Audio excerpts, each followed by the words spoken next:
नमस्कार, city post live के इस खास पेशकश में आपका स्वागत है। खास पेशकश इसलिए कि मेरे साथ खास मेहमान हैं। बिहार कितना बदल गया है इस बात का अंदाजा आप इस युवा नेता से मिलकर आप लगा सकते हैं। तो बिहार के युवा हैं, पहली बार राजनीति में कदम रख रहे हैं, लेकिन जन सेवा बहुत की है और बिहार में निवेश लाने में अहम भूमिका निभाई है। शायद बहुत लोगों को पता ही नहीं होगा कि कोई ऐसा बिहारी भी है जो गांव देहात में जन्मा और अपने इलाके में हजारों करोड़ का इंडस्ट्री लगा दिया, हजारों लोगों को नौकरी दे दिया। आपका स्वागत है अजय जी। नमस्ते। आप इतना काम किए, कहाँ छुपे हुए थे भाई? अरे नहीं छुपे नहीं, हम लोग काम कर रहे थे ना, क्योंकि काम भी बहुत जरूरी है। बिहार को आगे लाना है तो लगातार पिछले 5 साल से बिहार को आगे लाने के लिए बहुत प्रयास, बहुत मेहनत कर हम लोग कर रहे हैं। और उसी प्रयास के क्रम में देखिए, आपके जिला बक्सर जिला में मैंने इतनी बड़ी बड़ी उद्योग लगाई। अब तो चिंदी काम करते हैं लोग, ढिंडोरा पीट देते हैं। आप हजारों लोगों को नौकरी दिए, रोजगार दिए, बक्सर का औद्योगिकरण कर दिया और आपने कुछ प्रचार भी नहीं किया। नहीं, प्रचार प्रसार क्या है कि हम लोग काम करते धरातल पर, चूंकि हम संघ परिवार के व्यक्ति हैं ना, हम लोग धरातल नींव बनाते हैं। तो जैसे कि हमने उद्योग लगाना था, बिहार में इंडस्ट्री लानी थी, लोगों को लगवाना भी था, प्रेरित करना था, तो बहुत अच्छे से लोगों को, तो अच्छा काम चल रहा है। मैंने बहुत अच्छा काम किया। इथेनॉल की फैक्ट्री लगाई, CO2 प्लांट लगाया, rice mill, solvent plant, flower mill, लोगों से लगवाया। ये तो पता है कि आप हजारों करोड़ का प्रोजेक्ट ला चुके हैं। हाँ, तो इसमें काफी लोग रोजगार मिल रहा है। करीब 5 तो नहीं, 4,500 लोग मेरे यहाँ नौकरी करते हैं।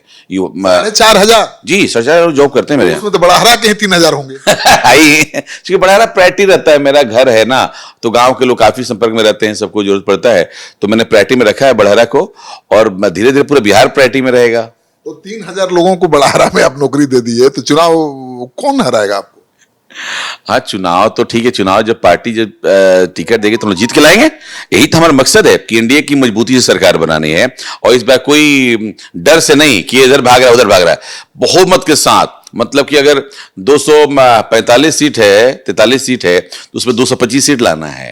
आप तो पवन सिंह के खिलाफ मोर्चा खोल दिए हैं, पवन सिंह की पत्नी उनके खिलाफ मोर्चा खोल दी है, तो इसका असर नहीं पड़ेगा शाहबाद पर? मैंने मोर्चा नहीं खोला। क्या हुआ है, पवन सिंह को मैं तारीफ भी करता हूँ और अच्छे है, सरस्वती उनके मुख पर वास करती हैं, लेकिन उन्हें थोड़ी सी चूक हो रही है।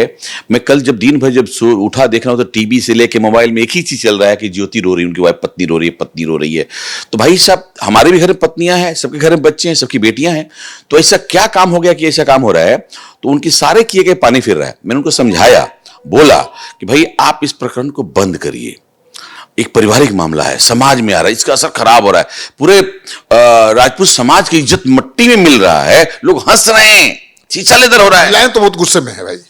कितनी गंदी बात है। अच्छा बताइए, औरत लक्ष्मी के रूप होती हैं और आप लक्ष्मी के तिरस्कार कर रहे हैं, तिरस्कार किए जा रहे हैं, तो इसका बहुत ही गलत असर पड़ेगा। मिलने लखनऊ गई थी तो भगा दिया गया, पुलिस बुला लिया गया। बहुत गलत बात है। देखिए, एक तो इस प्रकरण होना ही नहीं चाहिए था, और ये अरेंज मैरिज शादी हुई थी। जब शादी हुई तो आपको रखना चाहिए था, अगर नहीं रखना था तो आप डाइवोर्स कर देते, कहानी खत्म कर देते। आप एक तरफ पत्नी भी बना ले रहे हैं, उसको छोड़ भी नहीं रहे हैं, उसको 7 साल से फंसा के रखे। डाइवोर्स का केस कोर्ट में चल रहा है, लेकिन लोकसभा चुनाव में प्रचार के लिए भी बुला लिया। एक मिनट, प्रचार ने किसने बुलाया? पवन सिंह ने बुलाया। हाँ। फिर संदूर दान कर दिए। हाँ। तो क्या है कि ये अच्छी बात नहीं, या तो आप छोड़ दीजिए या तो रख लीजिए। ये दो धारी बात नहीं होनी चाहिए, मौके की बात। और कोई भी पत्नी, देखिए कल ज्योति ने आरोप लगाया कि मेरे सामने किसी लड़की को ला रहे थे। कोई भी पत्नी अपने जीवन में दूसरी लड़की को बर्दाश्त नहीं करती, हिंदू नारी बिल्कुल नहीं करती, वो सती बन जाएगी, और वही रूप उसने धारण कर लिया कल।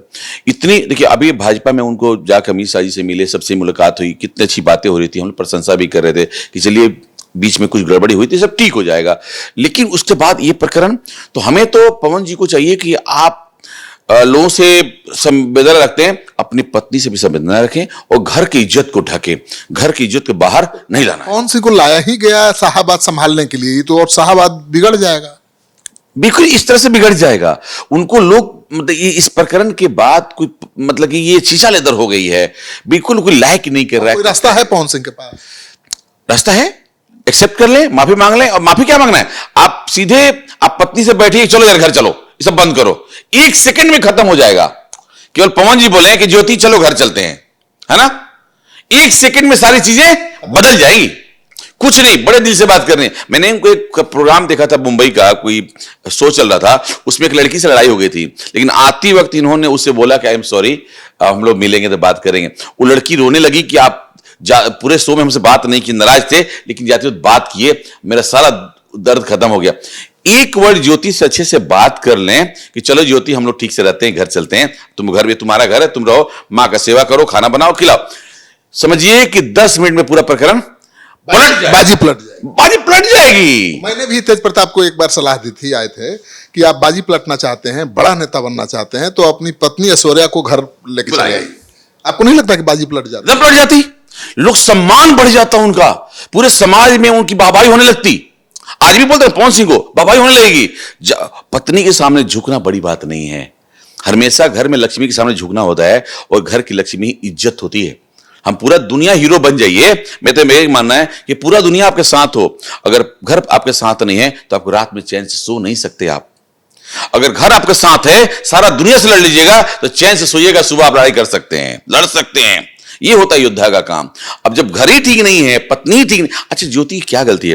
कोई लव मैरिज की थी उसने, अरेंज मैरिज हुआ था।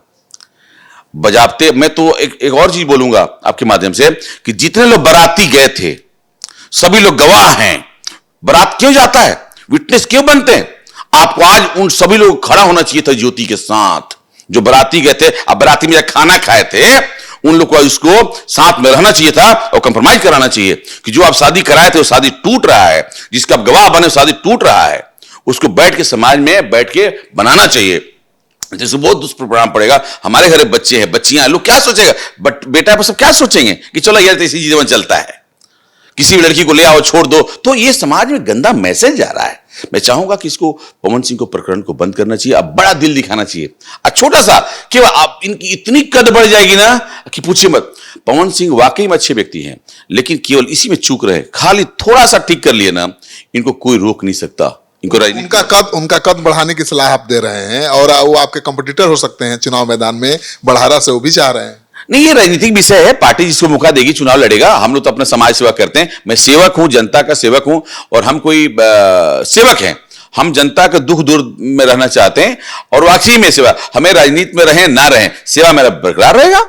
मैं उससे कोई रोक सकता है, मेरे कोई इंडस्ट्री कोई रोक सकता है, मेरे सेवा कोई रोक सकता है? मैं जनता का लगातार सेवा करूंगा, अब मेरा विचार ही रहता है, मुझे उससे आनंद आता है, खुशी होता है। अपने क्षेत्र में कितना इंडस्ट्री आप लाए हैं, जैसे बक्सर जिला में कितना इंडस्ट्री लाए? मेरा टोटल जो है इंडस्ट्री अभी 6 फैक्ट्रियां हैं मेरी, हो गई हैं 6 फैक्ट्रियां हमने लगाई। Ethanol, CO2 plant, rice mill, solvent crude oil, फिर रिफाइनरी, फिर हमारा फ्लावर मिल, तो ये सारी फैक्ट्रियां हमारी इंडस्ट्रियल लाई हैं, और लगातार अभी जारी है। अभी किसानों पर बहुत काम कर रहा हूं मैं। आप अयोध्या भेजते हैं, यात्रा कराते हैं बहुत। अरे वो एक्चुअली मन में हमारी एक हमेशा आस्था था कि मैं अपने क्षेत्र के लोगों को अयोध्या भेजूं। जब राम मंदिर बना था तब मैंने संकल्प लिया था कि मैंने घर घर जाके हमने निमंत्रण भेजा था, अक्षत भेजा था, तो लोग जो गए जिसके पास समर्थ नहीं था जाने का, उनको मुझे दर्शन कराना था। तो बहुत मन विश्वास, लोगों को अयोध्या का दर्शन करा चुके। अभी तक टोटल करीब 5500 लोग यात्रा कर लिए। दुर्गा पूजा से पहले 5091 लोग जा चुके थे, और करीब 400 लोग अभी 3 तारीख को गए, अब आज लौट रहे होंगे, वहां से लौटे हैं। तो बन को बहुत खुशी होता है, और उसमें अधिकांश महिलाएं हैं। चुनाव जीतिएगा तो क्या करिएगा बढ़ारा के? चुनाव जीतने के बाद बढ़ारा का जो प्रदेश उसे बदलना है मुझे। बढ़ारा विकास से कोसों दूर है, क्योंकि हमारा क्षेत्र जो है बाढ़ से प्रभावित हो जाता है, नदियों से घिरा हुआ है। जो नदी हमारे लिए श्राप बनी हुई है, मुझे उसे आशीर्वाद में बदलना है। आपके विधायक से भी लोग नाराज हैं बहुत।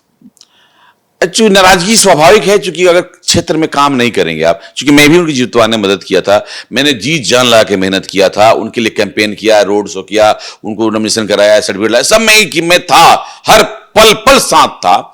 लेकिन जीतने के बाद अगर क्षेत्र में जनता के जब काम नहीं करेंगे, आप विधायकी के नशा में चूर हो जाएंगे, तो जनता आपको साथ छोड़ देगी। तो यही हालात हो रहा है। इतनी मदद की, आपकी मदद करेंगे वो चुनाव में? अब मैं देखिए, हम मदद किसी को करते हैं तो मदद एक्सपेक्ट नहीं करते, भी बात की होगी ना। अब बातें तो हमारे घर जीवन है, और जो है हमेशा बातें होती रहती हैं, और हमेशा आशीर्वाद उनका बना रहता है। और जब ऐसा मौका आएगा तो उस आशीर्वाद लेंगे, हमारी मदद करेंगे। जब मैंने मदद किया तो भी मदद करेंगे, इसमें दो मत नहीं है, वो हमारे बिल्कुल गैर जीवन है, मैं उनको बहुत दिल से मानता हूं। और चूंकि जब भी रहे हैं, अब एज भी हो गया, मान लो 75 साल का एज हो गया, जीवन में बदलाव बदलते रहना चाहिए। आज बड़हरा को बदलना बहुत जरूरी है। बड़हरा में सड़क की दिक्कत है, ट्रांसपोर्ट की दिक्कत है, किसानों की समस्या है, हॉस्पिटल की समस्या है, स्कूल की समस्या है, एक कॉलेज नहीं है, एक बच्चों खेलने के लिए मैदान अच्छा नहीं है, तो बहुत चीज जरूरत है। रोजगार की समस्या, रोजगार को दिलाना है, बहुत काम करना पड़ेगा, ट्रांसपोर्ट सिस्टम ठीक करना पड़ेगा। हमें पूरा बड़हरा को बिहार ही नहीं, भारत में नंबर 1 विधानसभा बनाना है। ये परिकल्पना है मेरी, अभी प्लानिंग है मेरे पास कि मैं 1 साल में दिखने लगेगा कि लोग बड़हरा घुसेगा तो पता चलेगा कि बड़हरा में घुस रहे हैं। ये अनुभव हो जाएगा गाड़ी में चलते चलते, ये बना दूंगा मैं। चलिए, तो सभी राजनीतिक दल ये दावा कर रहे हैं कि उनकी सरकार बनेगी तो रोजगार देंगे, उद्योग धंधे कारोबार को आगे बढ़ाएंगे, लेकिन वो वादा कर रहे हैं। लेकिन एक नौजवान अजय सिंह ने कर दिखाया है, हजारों करोड़ का निवेश किया, कराया दूसरों को, साथियों को लाकर, और 4,000 4,500 से ज़्यादा नौजवानों को रोजगार दिया है। और सबसे खास बात यह है कि जहाँ से चुनाव लड़ने वाले हैं वहीं के 3,000 नौजवान इनकी फैक्ट्री में, कंपनी में काम करते हैं। तो चुनाव मैदान में खड़ा होंगे तो इनको परास्त करना, शिकस्त देना बहुत आसान काम नहीं होगा। आप क्या सोचते हैं? कमेंट बॉक्स में जाइए, अपना कमेंट जरूर लिखिए। आपका सहयोग समर्थन सिटी पोस्ट के लिए बहुत अहमियत रखता है।